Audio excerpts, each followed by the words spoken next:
Good morning, good afternoon, good evening, good night, depending on where you are, what time you're listening to this. My name is Winston, and this is the Revenue Alignment Podcast.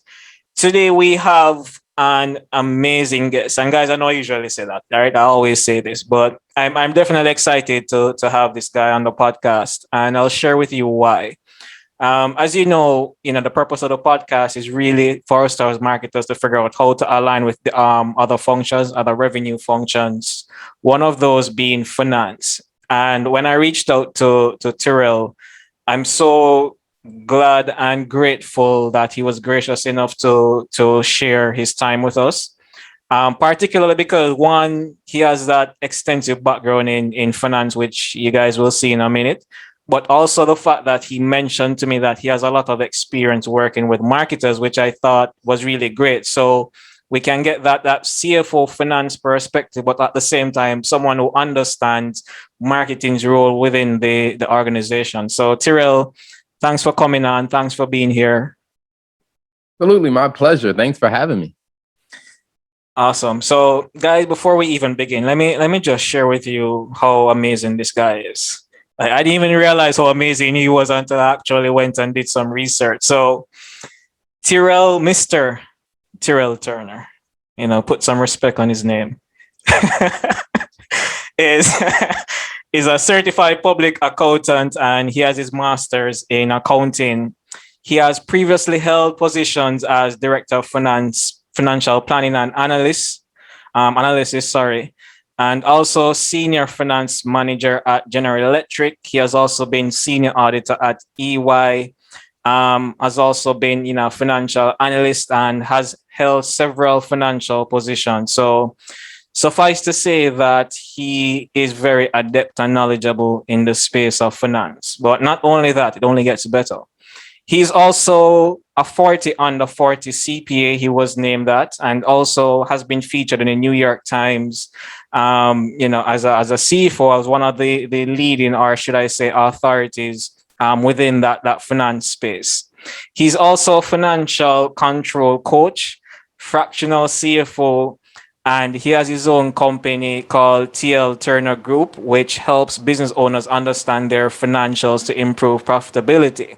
So basically, what I'm hoping is that he can help all of us as marketers do the same within the organizations, right? And finally, he is the host of Business Talk Library. So very long list, very extensive list, but very excited to have him come on and share. Absolutely. Well, thank you for the amazing introduction. All right, Terrell. So before we even begin, as I like to do with every guest, why don't you just share with us your journey, your story to where you started, to how you got to where you are today? Yeah. So, I think if I go back to, like when I was in college, one of my original ideas, I knew I wanted to, or at least I had the strong urge to say, hey, I wanted to be a business owner and own my own business. I knew that I didn't come from a family of business owners. So I'm like, I have to learn the nuts and bolts of actually how to do this. And so I went into accounting because it was one of the only places where I'm like, where else would they allow a young 20-something right out of college who knows nothing about the real world to actually get a inside look at how companies work? And so I went into auditing, and part of my job was really talking to senior level people at different companies. And I got a chance to understand, the numbers, and then also how the business actually worked, and then how all the pieces came together. And so I got the chance to do that, like I said, my early 20s, talking to people who were like, 15 to 25 years into their career. And I was my job was to audit them, but I was really learning from them. Right. So I just continue, down that path of like, okay, how do I get closer to really how to run a business? And then I took some jobs with a couple of Fortune 500 companies. One is the company at the time. The company was about $14 billion that I took a job with, and I worked in their investor relations there. I spent direct time with the CFO and the CEO of a very large company. Part of my job was to help them get ready for the calls that they would have with Wall Street. So some of the stuff that you would read in the paper, like this CEO said XYZ, Like it was things that I wrote verbatim, like, here's how you need to answer this question. And so it's like, for me, it's like, I was like, man, I wrote that line. Like, and so I just continued to do that. And like I said, and working every kind of job that I took, I always looked at it from the perspective of, since I want to be a business owner, what do I need to learn from this job? And I would say when I took a job at as the director of finance for a tech company, I worked a lot with the marketing director. And one of the things that I realized is, like, I'm trained to understand finance and accounting. I've been learning about operations. Like I took finance roles in operations to learn that. I did it in engineering, but sales and marketing was an area that I hadn't done it yet. So I spent a lot of time with the director of marketing and really, understanding her world and how she saw the business, and then combining that with how I saw the business from finance and how do I put these two together. And once I felt like I kind of cracked the code on that, or at least I had introduced myself enough to it to where, I'm like, I understand this way better than I used to. I decided to leave my corporate career and started my own firm. And one of the things that I realized before I started was I talked to a bunch of other accountants and stuff about how they were approaching their firm. And one of the biggest issues they had was marketing, sales, and client acquisition. Well, I'm like, well, I just spent, an intense couple years working directly with the marketers to where I use everything I learned from the marketers and stuff that I'm still learning is why we were able to grow our firm so fast. Like within 15 months, like I said, we were recognized in the New York Times for, what our business had been able to accomplish and all of these different stuff. And I will say is a lot of it is because I figured out I understand marketing way better than my counterparts in accounting and finance. There's so much I want to unpack from that. First of all, I think the biggest thing that stands out for me is the fact that you had direct access to senior level CFO, CEOs. And one of the things I found in my marketing career as well is, well, I work with a lot of startups, so I had access directly to the CEO. So a lot of these meetings I had to sit in with him, and it helped me to understand like how CEOs think, what are the things that they're really challenged with. So I could better assist in terms of my role as a marketer. Like, how can I help the CEO with these particular challenges so he doesn't have to think about it? And I think that's one of the things that stood out for me in terms of the same exact thing that you did, but also the thing that most marketers don't do, which is, going to that CEO, going to that CFO and saying, hey, help me to understand some of the things that you're challenged with so that I can use marketing to better execute and bring a higher value to the organization and the company. So I guess my next question would definitely want to be is, as someone coming up through finance, what are some of the challenges that you really struggled with, or probably just in general that you see? Well, you mentioned client acquisition, you mentioned marketing, but what are some of the things that you struggled with as someone in finance coming up? Yeah, I mean, I think I would say specifically for finance, I think it's just really wrapping my mind around how other people view the business. Because I think, and it's the same with any discipline, whether you're in marketing, whether you're in sales, whether you're in engineering, like you are trained to know your area of the business very, very well, but you don't always know how to look at it from other people's perspective.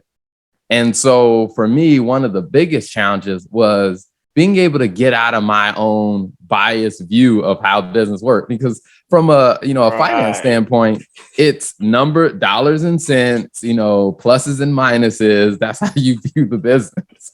Whereas when I spend time with marketers, it's like, okay, all right, you got customer perception, you got branding, you got imaging, you got messaging. Like in accounting and finance, you don't learn any of that stuff.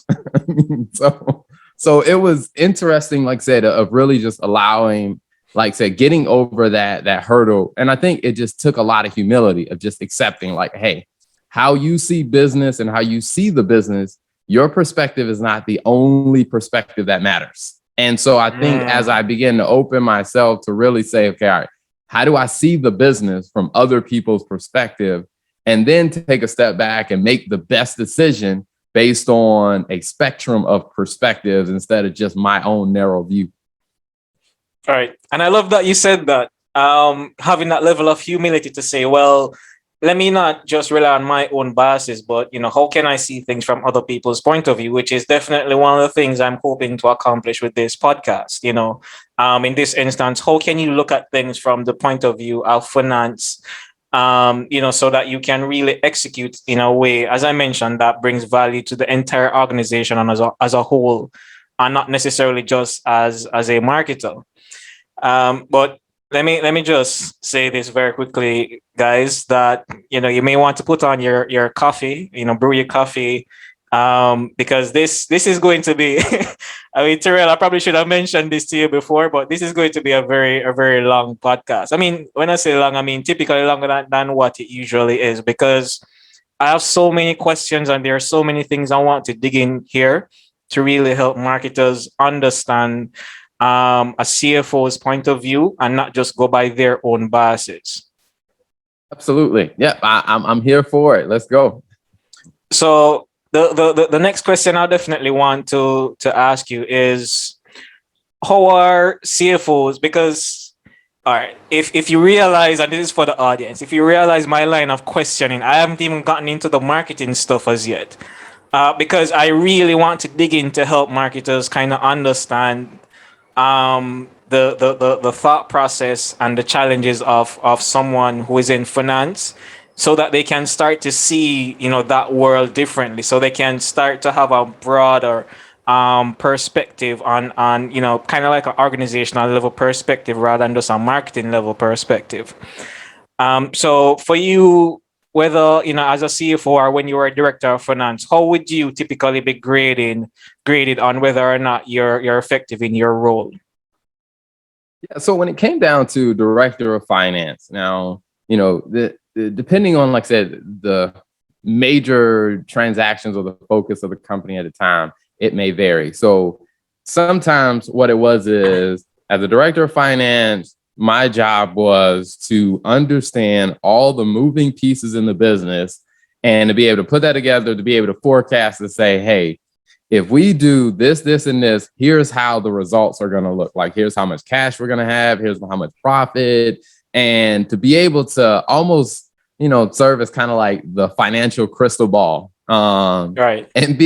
And so whether or not I was successful is, how close was I able to get to being able to predict those things? And so at a big level, at the end of the month, end of the quarter, I mean, we're going to have a conversation with leadership, and what they're going to say is, all right, here's where we expect it to be. How close did we actually get? And what was the reason why we were off? And so where I was graded on whether or not I was successful is, were you able to the best of your ability, to predict where we were going to be? Now, of course, there are going to be things that are outside of, my control, like, hey, the sales team said they were going to close 8 deals. They only closed 5. So here's what the result looks like and stuff like that. But really where I got graded is, did you provide us with enough context so we could kind of get a preview of what the business could look like if we executed our strategy effectively? Right. And still on that same point, I saw a post you made where you spoke about lagging metrics versus leading metrics, which I guess is kind of the same thing with forecasting. From marketing's point of view, because you're graded based on how well you're able to forecast, I guess, revenue growth over a certain period of time. How then can marketing help you in terms of positively impacting, that those metrics to make your job, I should say, well, I guess you could say easier, or to make your forecasting that much more predictable, or that much more accurate? Like, what do you think marketing can do on their end? Yeah, I mean, I think, and this one, I'll use some very specific examples of like some very real conversations I had with different marketers in the past. One of Please the do. first things, one of the first ones was, when I first started working with a marketer, like working with the marketing department, I had to tell them like, hey guys, I don't speak marketing. You're going to have to break, you got to understand, like, I understand, how to translate this into dollars and cents. So when they would talk about, hey, our CPM is this, our CAC is this, and it's just like, all right, let's take a step back first. Tell me, what the heck does that mean? Like, you gotta explain it. And I think that's step number one, is because there's so many different terms, especially acronyms, that marketers use, that they're very common in marketing. They're just not common to other people. And then I think at the end of the day, I also had to explain to my marketing team is like, hey, I am going to be graded on how well I help the leadership team understand, here's the likely outcome if we go do XYZ. So when you're talking to me about your marketing strategy, hey, we're going to do this, we're going to do this, you got to be able to help me connect the dots between, okay, if we go do that, what's going to be the likely outcome? And I know it's not going to be like a 1-for-1. So what's the spectrum of outcomes? Like, give me a range, because that was one of those challenges that, sometimes like the marketer and I had, where they were like, hey, we're going to go market in this area. We're going to focus on this target audience. And I'm like, okay, all right, what's the potential impact of that? And they're like, well, it depends. I'm like, well, I can't go in a meeting and tell them. I have to give a round of applause for that one. Please continue, because I have a follow-up question to that one. Please continue. and it's one of those things where it's like, and I understood it was a little challenging for the marketer, because like I said, they weren't used to that. I mean, and I get it. When you're focused on building brand, you don't have it's not like a direct sales conversion. You build the brand, and eventually over time that starts to lead into, growth in business. So we started talking through things. And one of the things that we really started to do is really understand, all right, if we do this kind of branding campaign, after doing some digging in some research, like, hey, let's look at the past when we did these branding campaigns. It took about 6 months for us to be able to really start seeing that conversion come in. So I'm like, I can work with that. Then I go back to the leadership team and say, hey, we're going to invest this much money in marketing and the branding. It's going to take 6 months for the revenue to come in, but here's why I think it's still a good idea, because then I can help, champion the case of the marketer.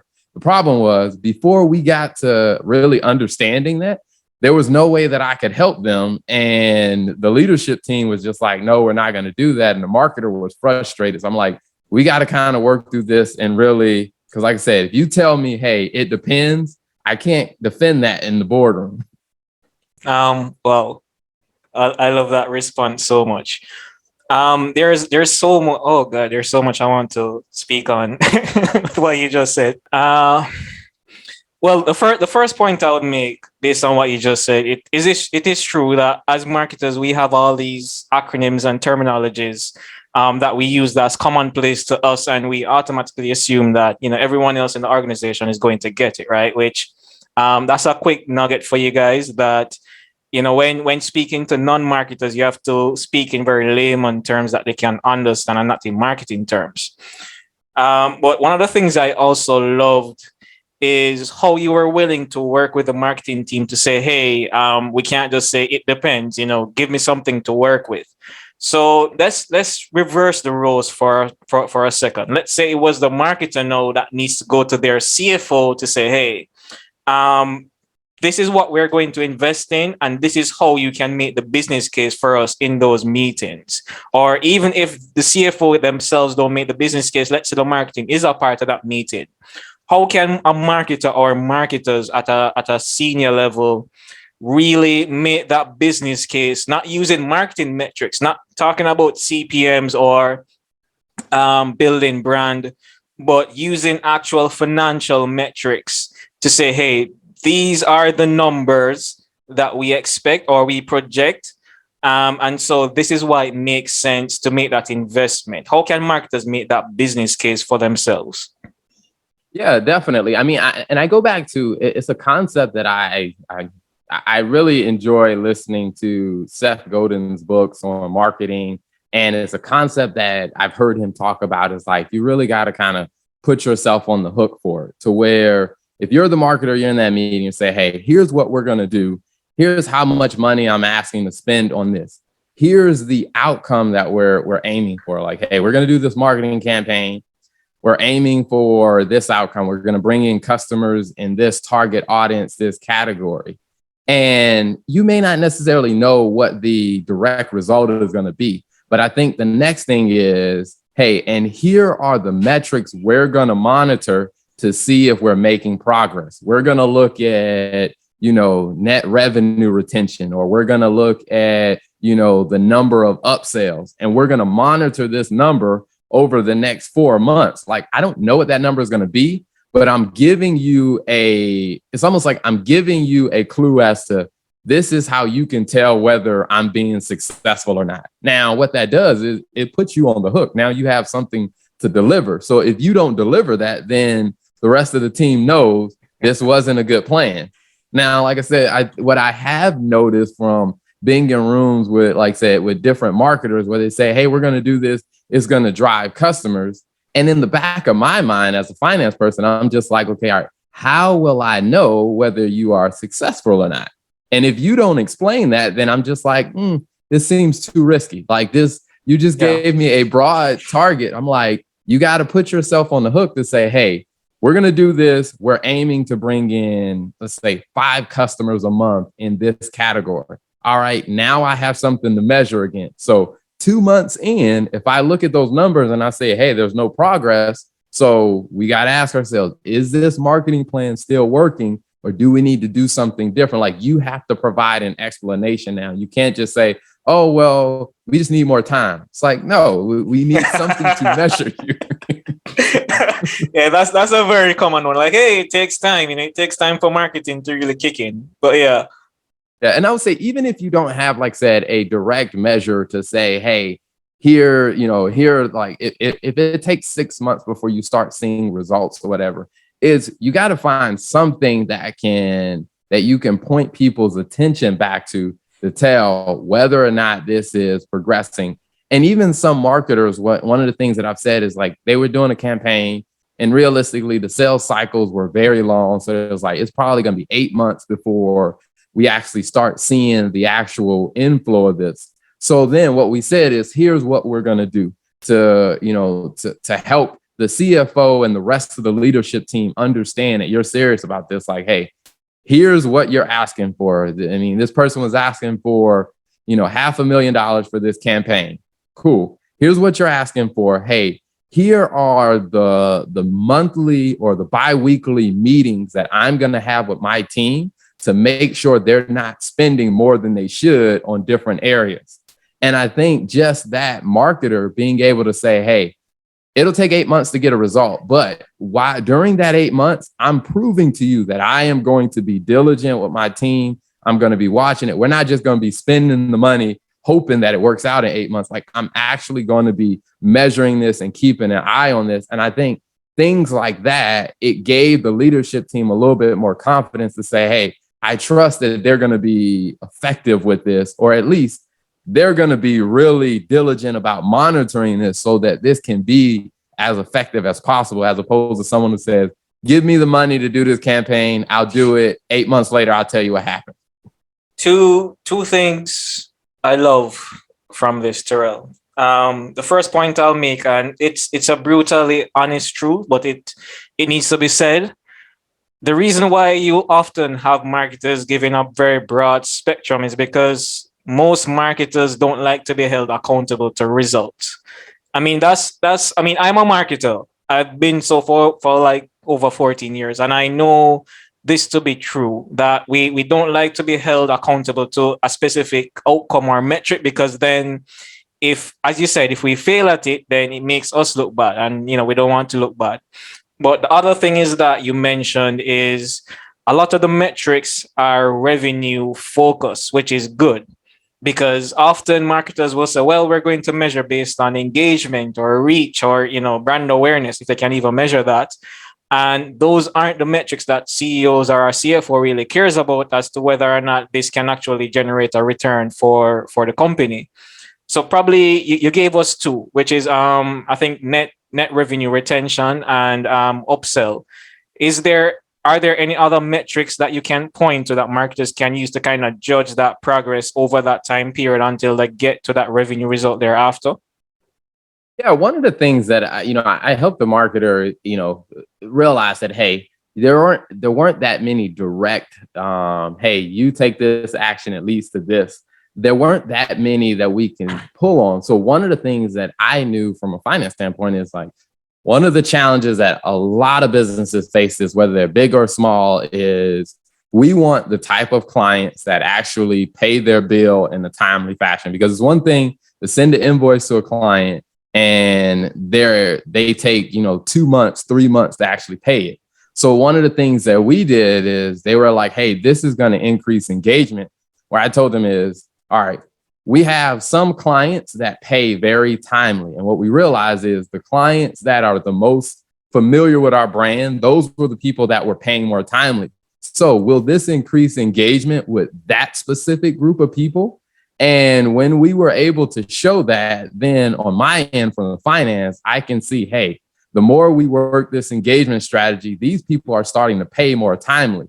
So it wasn't like, it was a little bit of an indirect way to tie the dots together. Right. But I think it was taking a step back to say, okay, all right, if this is an engagement or brand awareness, it's, hey, if it's engagement, who are we engaging with? Is it engaging with people that we want to actually pay their invoices? And one of the things we saw is when we started doing certain engagement campaigns, the people who were engaging, their rate of paying their invoices started to improve to where I'm just like, that's a result. We can connect those two dots together. So I can defend your branding and your engagement campaign in the boardroom because I have something to tie it to.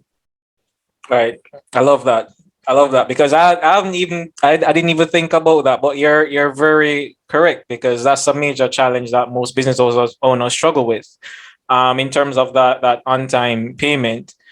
Well, that was great. So the follow up question to that would be, I mean, you don't have to give me specifics, but how or what were those engagement campaigns like? Like, how did it look like? Because I want to give the audience sort of an idea of how they can probably take what you just said and replicate it within their organization, because that's a very good way to different brand. Because it's not engagement. Typically, as marketers, how we see engagement is people who engage on a social media post or engage with an article or a video. But now you're telling me that, hey, in terms of that accounts receivables, brand can actually affect that as well. So probably you can share with us exactly how they can go about doing that in terms of how the campaign itself would look like. Yeah. So some of the things that were done was, we did this idea where we were going to have like a regular newsletter that goes out. And so they picked some clients that they wanted to feature in that newsletter. And then when they first they showed the list, I was like, hey, we're going to be doing this. And so I went to them and said, hey, can I weigh in on this list? And I looked at the list and I'm like, okay, all right, I'm having an issue getting this person to pay their invoice, this person. Can you move them to the top of the list? Like, let them be the first people that we highlight. Because once we start highlighting them, now they feel bad for not paying us. Right. So we did that to where they started getting engaged. And one of the things that we saw is, after we start highlighting them, because I mean, the truth of the matter is you pay who you like when it comes down to accounts receivable. True. That's true. What then began to happen with some of those clients that we highlighted is the amount of upsells went up. They started paying their invoices more timely because now, if we're highlighting their senior leader in the newsletter that we're doing, their senior leaders bragging to everybody else and stuff. And so then when we send an email to the billing department knows that, hey, we are on the top of the mind of the CEO. So you want to pay our invoice. Right. That's a good strategy. That's So I good. think, like I said, just working with the marketing team was just realizing like, hey, there are some indirect factors. There's some indirect factor. And then even like I said, when I saw that list, like I said, I went to, at the time, like our client success team or the sales team and said, hey, who are you trying to target to do upsells to? Like, we need to talk to the marketing department and tell them, put them to the front of the list. Or even when they would do like industry town hall meetings and stuff like that, to where, where the marketing team is like, hey, we're gonna host this town hall meeting, bring in experts in the industry, and then we're gonna have some brands that sponsor the event at a discount. And so what I did is I went and talked to the sales team. Who are you trying to close a deal with? Like who, look at your pipeline. What deals are high value but are moving slow? And then I went back to the marketing team, like, it makes sense for us. Let's just give them a free, sponsorship spot in the, on the town hall. And that way it'll help the sales team in their negotiations of trying to push this along. Because I'm like, the reason why the sales process is taking so long is because we're not top of mind for the decision makers. How do we use our marketing efforts to become top of mind for the decision makers? And that helped us be able to speed along some of the deals that were stuck in the sales pipeline, which meant, hey, we can close those deals. We can start seeing revenue. We can start billing them. But it was just one of those things of, like I said, connecting the dots between, like I said, doing that town hall, offering some of those sponsorship spots at a discount or for free to customers that we wanted to close deals with. All right. That's a great point. And I'm happy that you're the one that said it. And here's what I mean by that. I've often said that the quickest way marketing can prove their value is to make sales easier for the sales team. Like, there's no quicker way where you can say, hey, in the example you just gave, this is a high priority deal or high value deal, but it's moving slowly, right? And as a result of us executing this particular marketing campaign or strategy, it helped to speed up the time to close of that particular deal. So now we have something we can point to. I mean, yes, you could probably do it as a one-off thing with one account, but what if you have 10 accounts where you could actually show that data? Then all of a sudden marketing starts to, in terms of that value, that perceived value by, the CEO and at the C-suite level, it gets a lot easier to really show and prove your value. I don't know if you have anything else you want to add, because Yeah, I mean, I think even in that area, that space of, like I said, whether it's sponsorship or branding, like I said, what I have seen is, when we start doing branding of different things, like different products, to where we say, okay, all right, we're trying to, like you said, close a high value deal in this area. And there are some people who may not be the decision maker, but they are key influencers to the decision maker. So right. then it's just talking with the marketing team. Is there anything we can do to get our brand in front of those people who are influencing the decision maker, which then allows, when we step in and have the conversation with the decision maker, all those other people around them are familiar with our brand. So it helps us get to a yes faster. You heard it here, folks. I don't think I have anything else to say after that. So let's talk about now in terms of how do CFOs typically determine which projects they want to invest in, not necessarily from a marketing standpoint, but just in general, just to have some sort of context that marketing, or some sort of reference point marketers can use, when thinking about putting together those campaigns. Yeah, so definitely, I mean, the most obvious one is, okay, which campaign is going to make us more money? Right. Which ones are going to drive, incremental revenue? Now, what I will say is that marketers and the sales team typically have the upper hand, because that's the nature of what they do. Is the things that they do lead to growth. And so if you can, connect the dots there. I think the second one is that a lot of CFOs are really having to manage more are going to be on, cash flow, because just because you can recognize the revenue and you can send them an invoice doesn't mean that they actually paid it. So Right. if you can, if there are different things that you can do to improve cash flow, whether it's like if it's a business that offers multiple products, and let's say, hey, customers who buy this product, they tend to pay a little bit faster versus customers who buy this product. So if your campaign is going to target the product that it takes longer for people to pay, when I'm thinking about it, I'm like, okay, all right, if we invest this money today, the customer is going to take, X amount of time to buy. Like, it's going to take me longer to make our money back. So I'm thinking from a cash flow standpoint of like, if I give you this money today, how long is it going to take me to get this plus whatever else comes in from the customer? So thinking about the cash flow perspective. And I think also CFOs are looking at kind of from an expense standpoint of like, if we do this campaign, does this eliminate some of the other things that we're doing? Is there trade-off? Like, is this a more effective way to get to our, get to where we want to go? Like for one, I guess you a more specific example, like if I know that, hey, it takes my sales team, 4 months to close a deal on, this type of client. Well, I'm thinking in terms of, dollars, like that's 4 months of travel, 4 months of that salesperson's time, and then that sales manager's time. Well, if your marketing campaign will help us shorten the sales cycle, then I'm thinking like, hey, you just help save us. Like, let's say you go from 4 months to 3 months.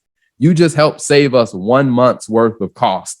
Like CFOs can think in terms of that, like, hey, you're going to make the growth process more efficient. So I can attach a dollar to figure to that. Right. And my follow-up question to that would be, one of the things that marketers often complain about is for some, it's not getting any budget whatsoever to execute the type of marketing campaigns they want to. And secondly, is how to actually get more budget. So from your point of view, what are, let's say, 2 or 3 reasons why CFOs don't typically give more marketers budget to execute the type of campaigns they want to? Yeah, I mean, I think the most obvious one is CFOs are not marketers, so they have no idea how to measure, the effectiveness of a marketing campaign the way that a marketer does. The only way that they know how, for your average CFO, the way that they measure is this marketing campaign effective is, did our revenue grow up? That's the only thing that they know. So I think the first one is they don't know how to measure what success looks like. And one of the things that, a lot of times marketers, that I've talked to, they get upset and they're like, well, that puts me in a bad spot. I'm like, well, it's not that, it's not like that they're not open to, knowing how to measure it. It's just, if you as a marketer know how to measure it, then just help educate them on how to actually measure the success of it. And that was one of the things that I work with marketers on. I'm like, okay, all right, how would you define success of this? And they explained it to me. And I'm like, well, then just go tell that person. Like, I'm just like, it's not like they're against measuring the success of your marketing plan. Right. It's just like they're ignorant to it because they're not a marketer. So if you help educate them on that, then they may be more willing to say, okay, all right, I see how we can measure this better.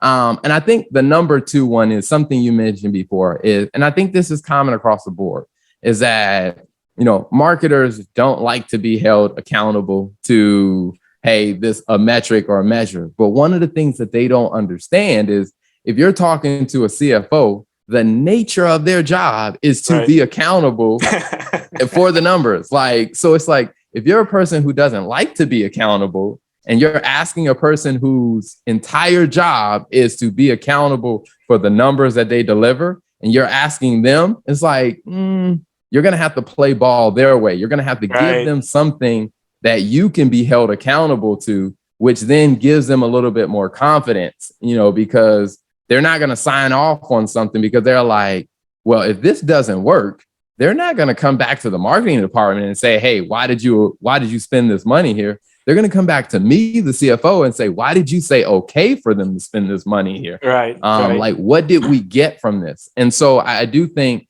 that as marketers, you have to be able to, like I said, put yourself on the hook and be accountable. And like I said, again, you can set the measure of accountability. It's just you're going to have to be proactive to say, hey, here's what I want to spend. And here's how you can measure me to see if this is going well, yes or no. Because if you think about it from that perspective, that gives the CFO something to go then defend when they get questions in the boardroom or they get questions from other leadership team members. They can connect the dots a little bit more. Yeah. Very good point. I'm not sure if you can do this. I mean, definitely I don't see why you can't, because you've been giving us some amazing value thus far. But in terms of those, being held accountable, those metrics, because what I'm trying to get marketers to understand is how to have that communication with a CFO based on the language that a CFO speaks. So what specific metric, whether, you mentioned cash flow. So whether it's on a cash flow statement, you kind of gave us like a high macro level, but in terms of that cash flow statement, or, whether it's an income statement or even a balance sheet, are there certain specific metrics marketing can use within their dialogue to kind of make that business case to say, hey, CFOs, this is why it's worth it to make more of an investment into marketing? Yeah, I mean, I think one of the things to look at is, and this may, depending on this type of CFO you're talking to, this may be require a little bit of education on both parts. But I mean, I think talking about CAC, first, you're going to have to explain to them what CAC is. But I mean, when you explain it like, hey, here's the cost of us acquiring a customer. And I think where you can show that over time to say, hey, here's how much we're spending on marketing to bring in this customer. And then the most obvious thing is to say, hey, here's how much revenue that customer is generating. When you can compare those two numbers and, because what the finance person then starts to equate is, well, what was my return on investment? You spent X amount of money to acquire this. So the finance person is probably going to think to themselves, what's the ROI on that investment? Right. Now, to the marketer, they may not be thinking in terms of ROI, but I think as a marketer, if you give them the pieces like, hey, here's what the cost of acquisition is, here's the revenue that client is generating, then you can start to have a more clear conversation and say, hey, I see why we need to invest more. And even if you come back and you say, hey, here's what our cost of acquisition is on product A. Here's what our cost of acquisition is on product B. Here's what it is on product C. We want to put more money into product C because that brings in more profitable clients. To a CFO, that is a no-brainer. They're going to be like, yes, that makes sense. But I think when you can connect the dots, because one of the challenges that I've seen with a lot of marketers is, they look at their marketing budget in totality saying, here's what we're doing in marketing. But it's like, the way you operate, you really don't operate in totality. You operate in, in segments and campaigns. And I think when you can really start to break it down and say, hey, here's a campaign we did for product A. Here's a campaign we did for product B and C and so forth. And hey, here's the different product we want to actually put more money into.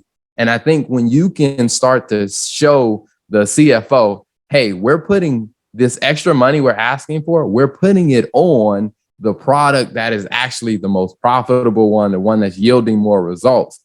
Because sometimes for the CFO, if you just say, hey, we want to increase our marketing spend, they're like, I don't know if you're using it wisely. Right. And so I think being able to show that comparison and being able to say, hey, what's your cost of acquisition versus the revenue that is generating? And I think when you're able to connect those dots, or even if you just look at it and say, hey, how much money are you spending on marketing this product? How many new customers have we generated in the last 6 months or the last 12 months? I mean, when you're able to connect those dots for the finance person, I think it starts to make a lot more sense to them. Right. Very great point. And just to add to that, I would also say the same thing can be done based on customer segments. Probably have one customer segment that's more profitable than another, or even a particular region or territory as well.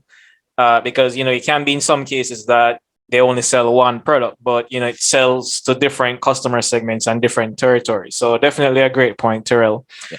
Yeah. And I And think to that, what I will say is, leverage your finance department. Like if there is a finance department there, just as you're talking to the CFO, it's like, hey, we're going to invest in this marketing campaign in this segment. And what I really want the finance help with is, can we get a measure of the gross margin for that segment? Like, what does the gross margin look like? Now, as a marketer, you don't have to calculate it. You just tell the CFO, hey, we want to measure the impact to gross margin. That's going to be music to the CFO's ears. The CFO then will go get their team to do the work and calculate it.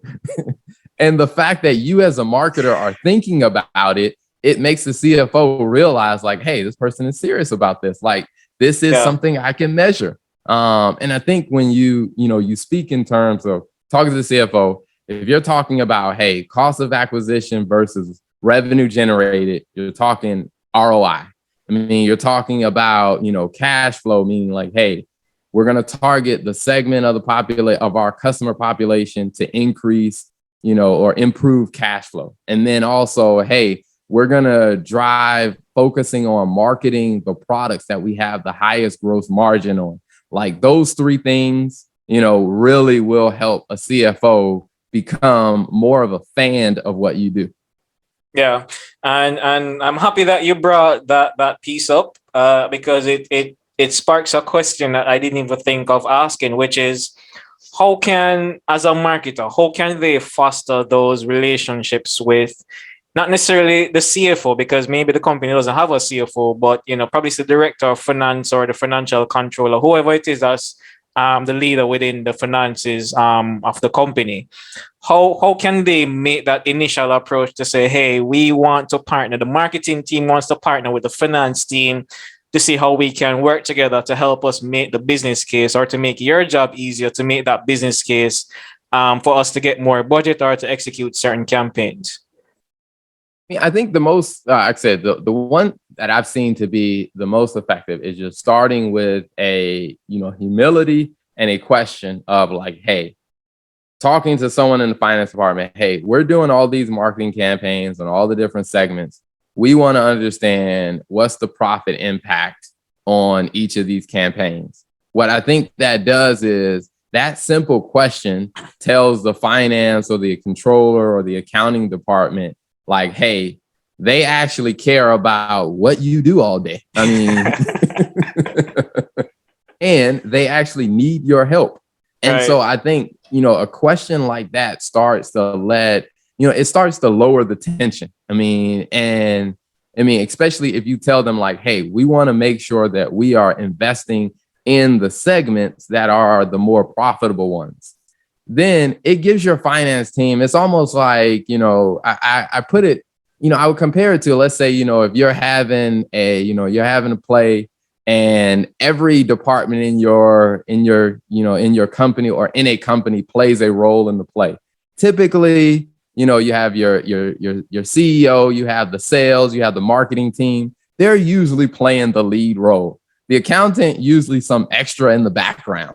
Right. So when you ask a finance person or an accountant a question like that, for them, they're going to feel like, oh man, here's my 15 seconds in the spotlight. Like, I'm really going to step up and start helping this marketer because, hey, this marketer is using their spotlight to shine a light on what I do in the background that nobody usually asks me any questions about.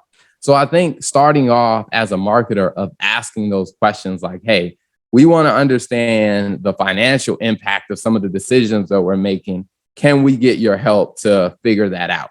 And a lot of times what you're going to find is, it's almost like that accountant or that finance person has been like sitting in the back like, man, I've been waiting for somebody to notice me and the value I can deliver. Right. That's awesome. That's amazing. The final question I'll have for you is, and it's actually a two-part question. Tell me if you can give like specific example, because let's put everything into context now. Where you had the marketing team that approach, whether it's you as the finance person or a CFO, for budget to execute a particular project or a campaign, that they were rejected and why they were rejected. And then on the other end, another scenario or example where they approached the finance person to execute a project or to get budget for a particular project, and it was approved, and why it was approved. So I'll give an example. There was a marketing team that wanted to host a conference, and this was pre-COVID. Right. And they wanted to host a conference, and they said, "Hey, here's the budget we'll need. Here's the time we'll need to host a conference." They came in, they got denied. Like, no, we're not spending money on that. And I heard about it. We started working together, and I was like, okay, all right, why is it that you want to host this conference? Well, to help with the branding. And I'm like, well, what are some of the other problems we're having throughout the organization? And that was one of those areas where we looked at and we said, hey, the sales team, they're missing their forecast because the sales cycle is just so long.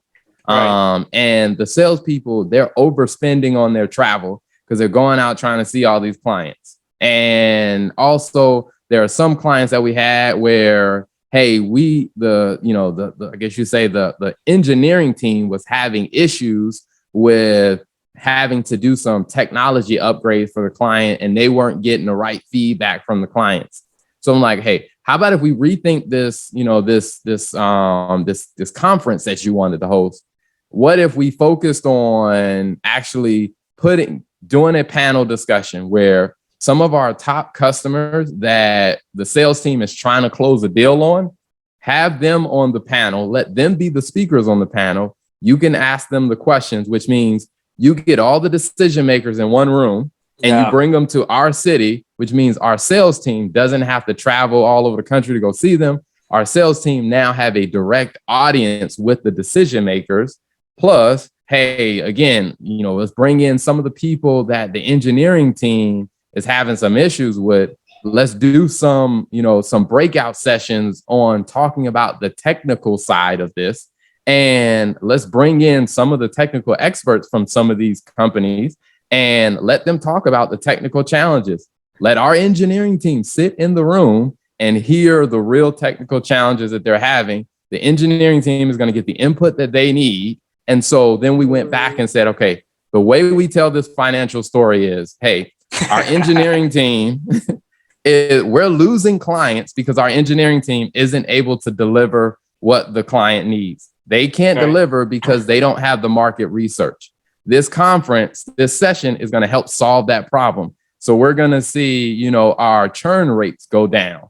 And then also our sales team, they're spending thousands of dollars per salesperson every month traveling around the country, chasing these decision makers. This conference will allow us to bring the decision makers here, which means the sales team, the sales manager, the CEO, everyone will have direct access to the decision maker. We should see the sales cycle shrink.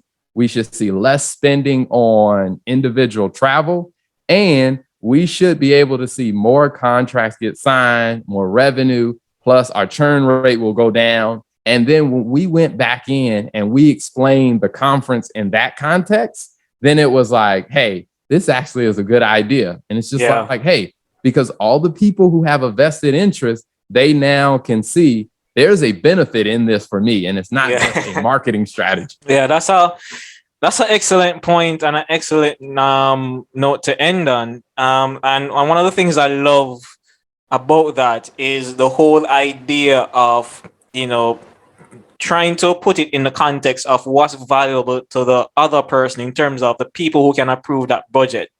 So how is it benefiting the company growth on a whole? How is it helping the sales team, the engineering team? So, I think I'm definitely going to steal that one. That was a great idea. That was a great one. I have to admit, that was a great one. So, Terrell, any closing thoughts, anything that you can leave us with? if I could, I mean, I would have gone for another hour because it's just so much value. I mean, I thank you so much for taking time to speak with us. But anything else you can leave us with? Yeah, I mean, I think at the end of the day, I mean, one of the things that I learned from my background of just, like I said, learning the different areas of the business is even as I do the marketing and work, on marketing in my own business, is really thinking about like, how do I think like a business owner and not just think in the silo of, hey, what this marketing activity is, really thinking about how does this impact the other parts of the business. And when I can start to make, whether it's marketing decisions or whether it's finance decisions or sales decisions or even operation decisions, when I can make decisions in light of what I understand about how the business works and how all the pieces are connected, that's when I can make the most effective decisions.